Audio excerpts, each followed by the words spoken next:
Good morning. आज का हमारा टॉपिक है importance of business communication in business. Business communication का किसी बिजनेस पे क्या महत्व है। बिजनेस कम्युनिकेशन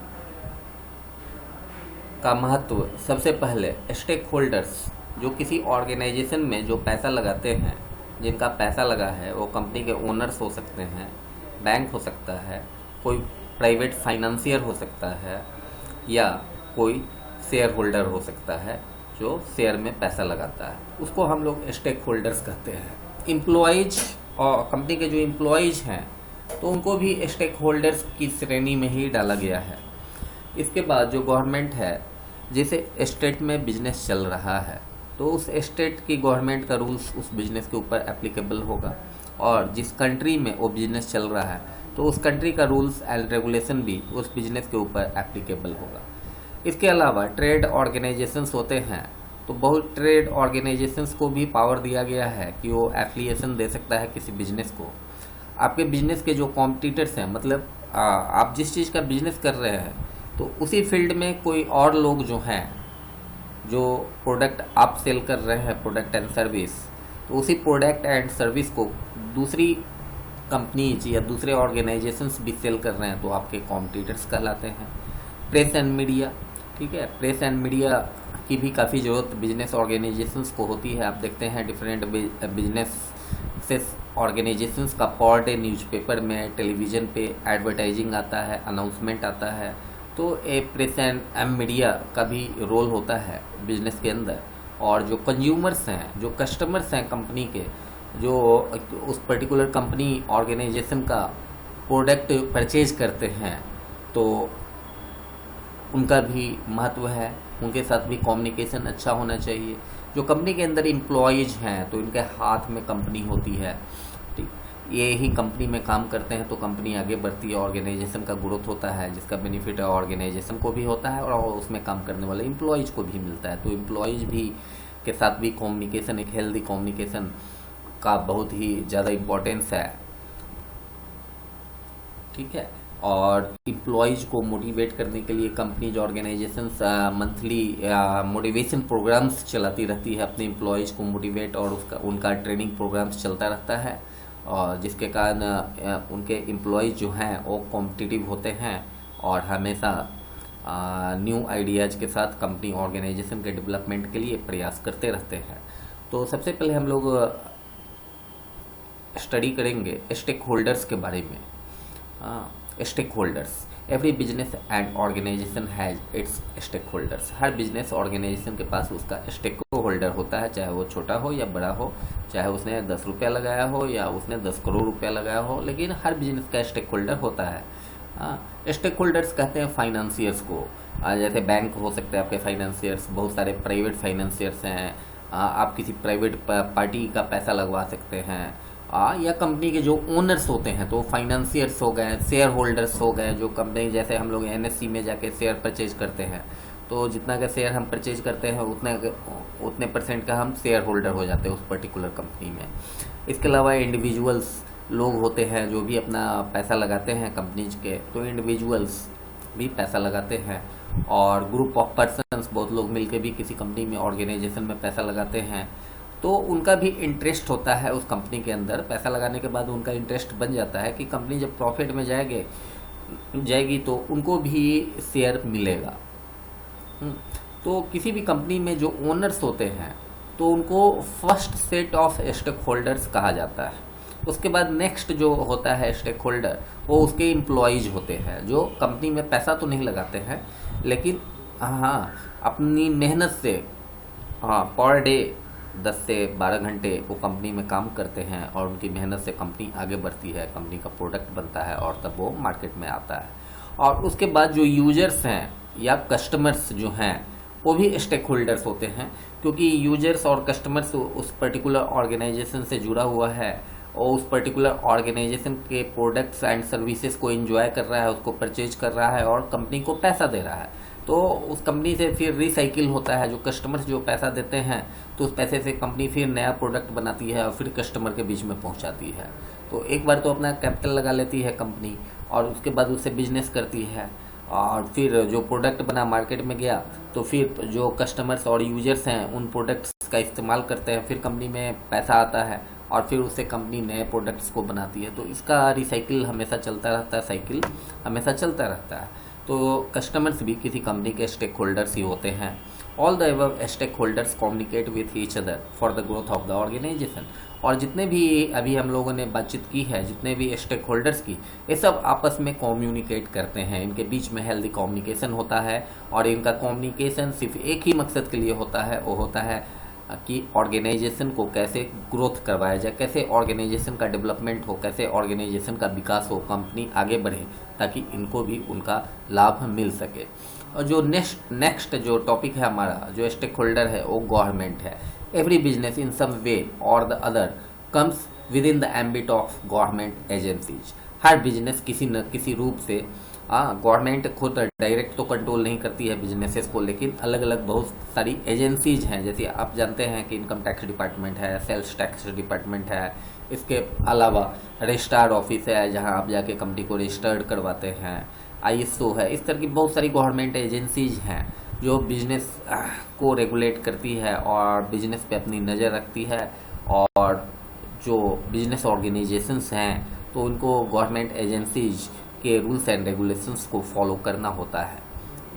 ये जो गवर्नमेंट एजेंसीज हैं ये नेशनल भी हो सकती है, मतलब सेंट्रल गवर्नमेंट की हो सकती है या स्टेट गवर्नमेंट की हो सकती है, या कोई लोकल आपका डिस्ट्रिक्ट लेवल पे गवर्नमेंट की कोई एजेंसी है जो काम कर रही है, उस नेचर का हो सकता है।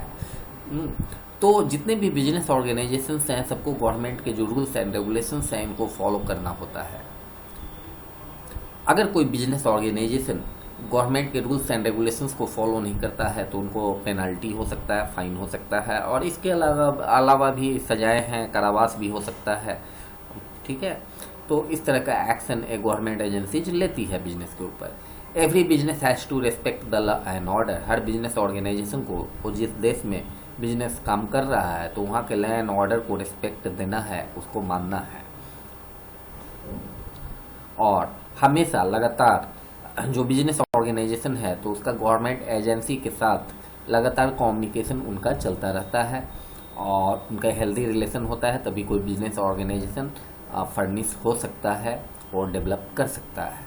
इसके बाद तीसरा जो कैटेगरी है स्टेक होल्डर्स इम्पोर्टेंस है जो बिजनेस कम्युनिकेशन का, वो है ट्रेड ऑर्गेनाइजेशन।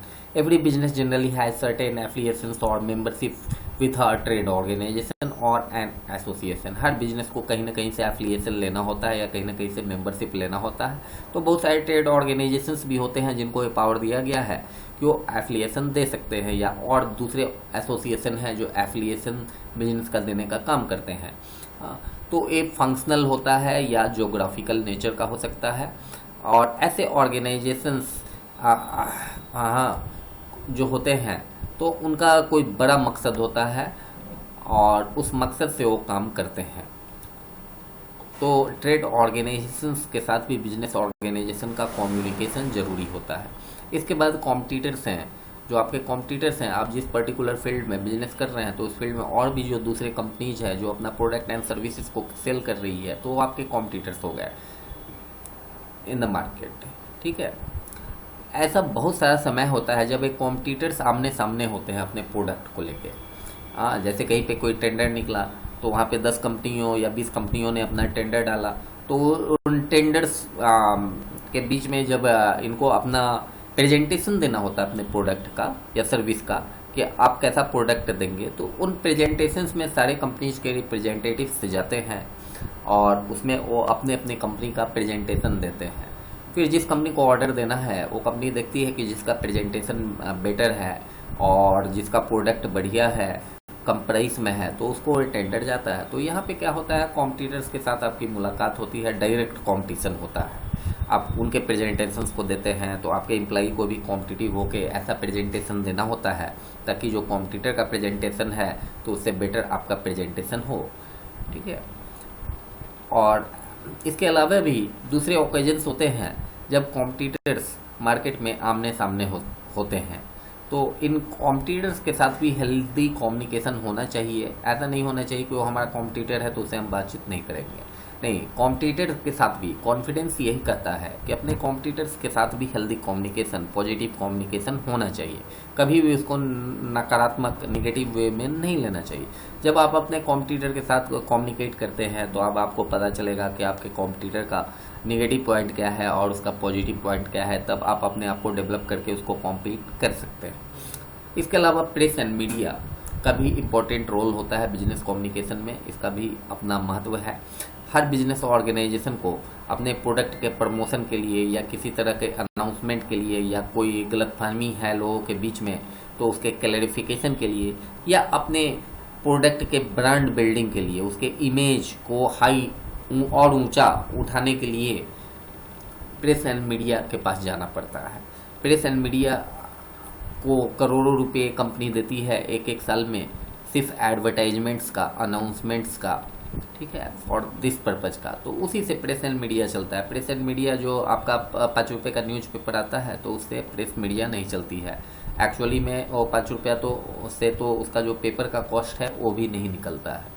तो प्रेस एंड मीडिया का इनकम होता है जो उसमें एडवर्टाइजिंग रहता है, जो बहुत सारे एडवर्टाइजमेंट्स आप लोग देखते हैं।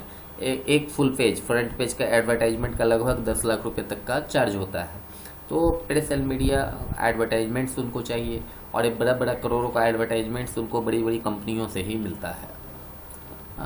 तो आप देखिएगा कि बहुत सारे कंपनीज के अंदर प्रेस एंड मीडिया का अलग डिपार्टमेंट ही रहता है। उस डिपार्टमेंट का काम है प्रेस एंड मीडिया से डील करना, वहाँ उसके साथ एडवर्टाइजमेंट करना, अनाउंसमेंट करवाना, क्लैरिफिकेशंस देना। इसके अलावा भी बिजनेस कम्युनिकेशन का बिजनेस में इम्पोर्टेंस है। जैसे अगर हम कोई प्लान करते हैं तो उस प्लान का अचीवमेंट कैसे होगा, तो उसके लिए कम्युनिकेशन एम्प्लॉयज़ के बीच में ज़रूरी है।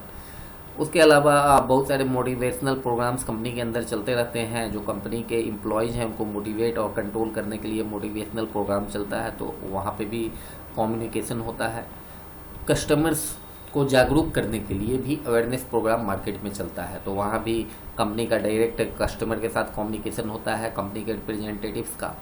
और इसके बाद जो कंपनी का जो गोल है कि क्या लक्ष्य रखा है कंपनी ने किसी पर्टिकुलर ईयर का, कितने करोड़ का, कितने अरब का उसका टारगेट है कि उसको अचीव करना है, और कितना प्रोडक्ट उसके लिए उसको अपना कितना प्रोडक्ट सेल करना है, कैसे सेल करना है। तो जो गोल कंपनी फिक्स करती है तो उसके बाद उस गोल को कैसे अचीव करना है, तो ये मैसेज वो अपने एम्प्लॉयज़ को देती है, इसकी ट्रेनिंग देती है। तो इसके लिए भी बिजनेस कम्युनिकेशन होता है। तो आज हमारा पहला यूनिट जो है, यूनिट फर्स्ट, वो समाप्त हो गया। अब सेकेंड यूनिट में क्या है कि एसेंशियल्स ऑफ लेटर राइटिंग है, कि इम्पोर्टेंस ऑफ लेटर राइटिंग क्या होता है, कैसे लेटर लिखना चाहिए, प्राइवेट लेटर क्या होता है, बिजनेस लेटर क्या होता है, प्रोफेशनल लेटर क्या होता है। तो लेटर राइटिंग में भी अलग अलग कैटेगरी के लेटर्स हैं, और आज के दिन में कोई भी इंसान, कोई इंडिविजुअल हो या कोई फैमिली हो या कोई बिजनेस ऑर्गेनाइजेशन हो, वो नहीं कर सकता है कि हमको लेटर नहीं लिखना होता है। हाँ, ऐसे ओकेजन्स आते हैं कि आपको लेटर लिखना होता है। कोई इंडिविजुअल भी है तो उसको मान लीजिए सीईओ से कोई काम है तो वहाँ लेटर लिखना होगा। अगर बीडीओ ऑफिस में कोई काम है तो वहाँ एप्लीकेशन देना होता है। अगर कोई स्टूडेंट है तो उसको कॉलेज में भी एप्लीकेशन देना होता है। तो लेटर राइटिंग एक इसेंशियल पार्ट है, हर इंसान के जीवन में उसको लिखना होता है, ठीक है। तो लेटर राइटिंग का स्किल, और एक अच्छा बिजनेस के अंदर क्या होता है कि आप कितना अच्छा लिखते हैं तो उससे कंपनी का सक्सेस उस पर डिपेंड होता है। तो एक अच्छा राइटर बनना भी ज़रूरी है लाइफ में सक्सेसफुल होने के लिए। तो अगले वीडियो लेक्चर में मैं आपको यूनिट 2 जो कि इम्पोर्टेंस ऑफ लेटर्स है, लेटर राइटिंग से रिलेटेड है, तो उसका वीडियो लेक्चर बना के भेजूँगा।